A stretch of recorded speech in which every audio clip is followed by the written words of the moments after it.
You searched for how to buy shares of Delek US Holdings Inc., a U.S. energy company focused on refining, logistics, and retail fuel operations. Delek US Holdings Inc. trades on NASDAQ under the ticker DK, and this video is for educational purposes only, not investment advice.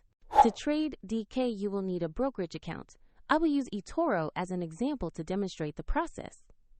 After registering, you will be asked to verify your identity, usually with a government ID, and you should add funds before attempting to buy.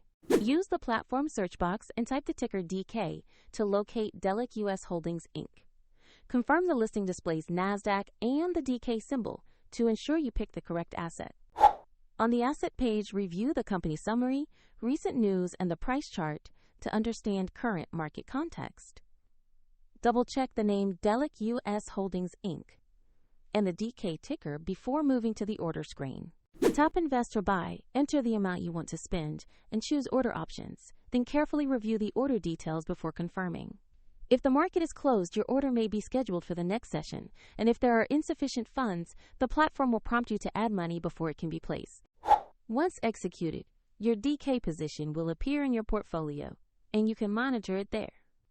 For convenience, the eToro link is in the description if you want to review the platform used in this demonstration.